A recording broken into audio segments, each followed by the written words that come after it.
Hello, Miami University and all Oxford community. I'm Danielle. And I'm Mackenzie, your co-host for tonight's show. Welcome back to Miami Television News for our first show of the semester. Welcome, class of 2025, and welcome back to all returning Miami students. We hope everyone has been enjoying the first few weeks back on campus. As we return to in-person learning, students and professors have had to adjust to being back in the classroom. While face-to-face learning is nothing new, COVID mandates have changed the way we interact with one another in and outside of classes. MTN reporter Maya Melman and I asked members of the Miami community to tell us about their recent experience. Book bags are being used and classroom buildings are full again. Miami University has returned to in-person classes for the 2021 fall semester. Both students and professors are excited to be back in the classroom. Miami sophomore Anna Goschel talks about her own experience so far. So I've been very thankful to have, a somewhat real experience here at Miami, finally in person, seeing everyone, again, with all the orgs and just meeting everyone, and it's been really nice. Being back in the classroom may mean more socialization, but it comes with a price. Masks are still expected to be worn, making it harder to connect with classmates. Senior Jack Oliva expresses his frustration with this. Nobody wants to wear a mask, especially I wear glasses, so my glasses fog up. I can't see a thing. But you do what you have to do, just protect the ones you like and love.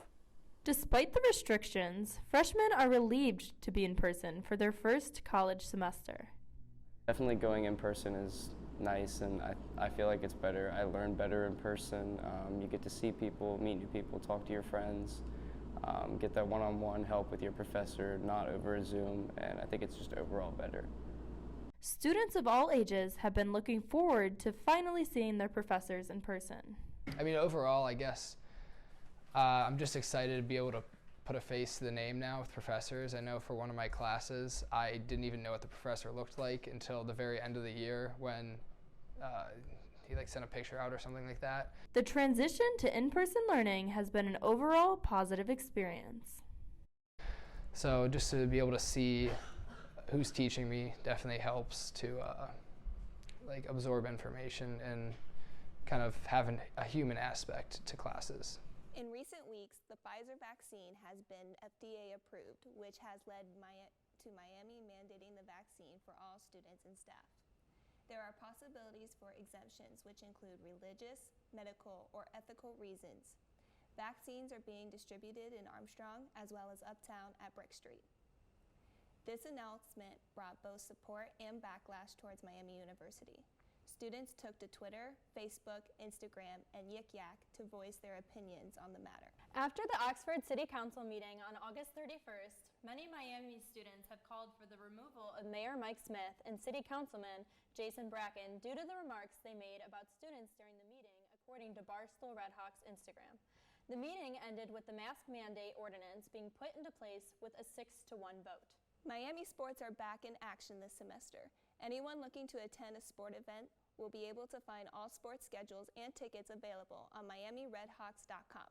For a recap of this past week's events, MTN's Stephen Pepper has the latest. Thank you, Mackenzie. Fall sports are in session, but it's not starting so hot. We'll take you to the gridiron first for last weekend's main event. Following an expected blowout by the hands of the 8th-ranked University of Cincinnati, the Redhawks crossed into the Big Ten Conference to face Minnesota. The Spreadhawks are back, baby. Although the final score is 31-26 in favor of the home team, all the smart odds makers had our squad as 18-point underdogs, and we only lost by 5. More on that later. To summarize, the Golden Gophers running back Treson Potts had himself a day, rushing for 178 yards and 2 touchdowns. His first score came in quarter number 1, which capitalized on an early Miami turnover. The Redhawks answered back with an 11-play drive that ended with a 46-yard Graham Nicholson field goal. Nicholson's performance on Saturday rewarded him with the MAC East Special Teams Player of the Week honor. Soon after, a pair of Golden Gopher passing touchdowns claimed a 21-3 halftime lead. However, the second half was a different story. The Redhawks defense dominated out of the locker room, giving the offense the chance to tally 17 unanswered points.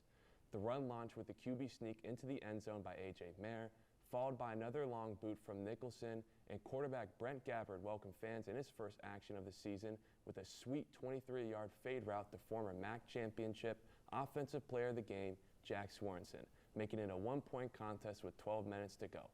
All the momentum was held by Miami until Minnesota entered the fun by scoring 10 points in 3 minutes.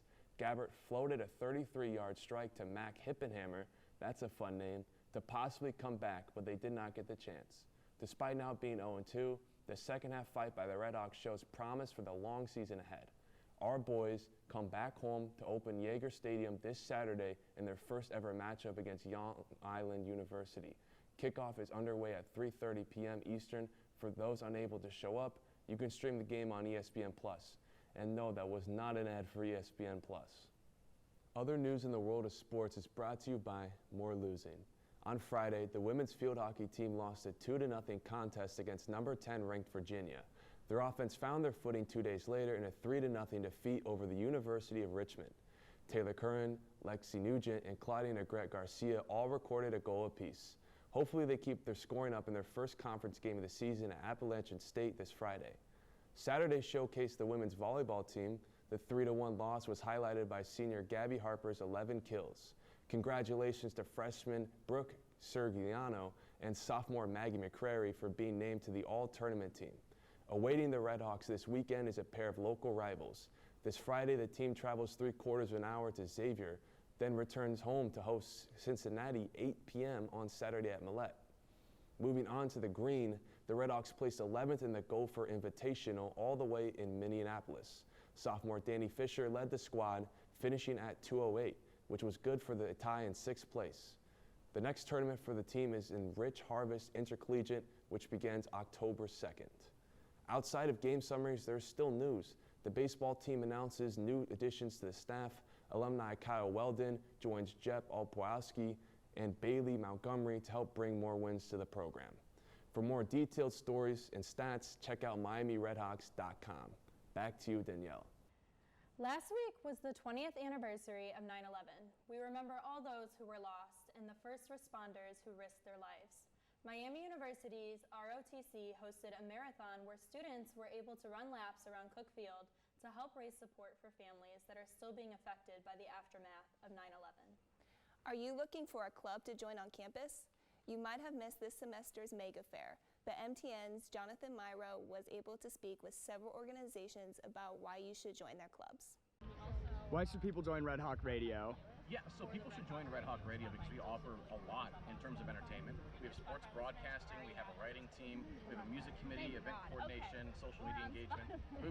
We've got it all. Well, you shouldn't join ACW because it's just a fun club filled with writers who write just like you do. Or maybe you don't write and you'd like to learn. We are a fun and welcoming community that would love to have you. The Russian Club's a great way to learn about Russian culture. We eat plenty of Russian food, we drink Russian tea almost every meeting. We teach games like Redhawk, which is a Russian card game and a great way to spend time. And we just explore Russian culture through film and music, and whether you're Russian or not, it's a great way to get involved and just learn more about Russia and Eastern Europe. People should join Cause for Cause because we are a member-driven service outreach club reaching out to the cats of Butler County through shelter work and animal advocacy within Oxford, Ohio to address the stray cat problem. That's really more of an epidemic than it is a problem. And these cats need our help. Well, Anthropology Club is an amazing opportunity whether you're an anthropology major or not. We have people from all over the campus that like to join Anthropology Club. Anthropology is one of the #1 minors to join or to add onto your major. It is so much fun. This semester we're going to have a mock dig where you actually get to get into the artifacts, and we're also having a storytelling and folklore night right around Halloween. So if you want to have some fun, join Anthropology Club. It's really funny, and you get to see some premiere comedy for free, and you get to work on your own jokes with other comedians. People should study abroad because it makes them much more marketable after they graduate. Employers want to see students who have global perspectives. It's also a great way for students to learn more about themselves by getting out of their comfort zones. I encourage all students to study abroad. We have a program for everyone. It's a great way for people of different backgrounds to join together for a common interest, and in this case it's being gaming. Gaming is something almost everyone can relate to, and since the casual aspect of our game is what we focus on, it'll be nice for people to just come in, hang around, and just not worry about being better at a game or being worse at a game than someone else. It's just very nice, very accepting atmosphere for people to come and join us and just hang around and have a good time. You should join Miami Medieval Club because it's fun. We get to sword fight and we do a ton of other medieval activities with dance. We can help teach you how to do embroidery, calligraphy, blacksmithing, anything that you're interested in. There's probably something we can teach you. Yes, Miami Game Design Club is a great place to network with people that are in your field. If you like to play games, make games, any of the above, we have you covered. We have people that like to do coding, we like people that like to do art, music, design work for games, anything in that spectrum. Playtesting. We have people that like to make board games or video games, and then people that like to write D&D modules for like a whole year. And everything's chill with us. We meet in McGuffey Hall, 225, on Mondays and Thursdays from 5 to 7. You don't have to come to both. You can come to one or the other. We got a Discord, and we're just very chill. All skill levels, all majors welcome. Another way to get involved near campus is through the M. Ewing Cat Rescue. They are looking for cat fosters who would like to be part of their mission to reduce homeless cat population in Oxford. They also have goals of eventually building a cat cafe here on Miami's campus. For more information, call 513-523-5272. That's all we have for today. Thank you for tuning in to the first show of this 2021-2022 year. Look forward to even more news coverage in the weeks to come. I'm Mackenzie. And I'm Danielle. Don't forget to follow us on social media at Miami MTN.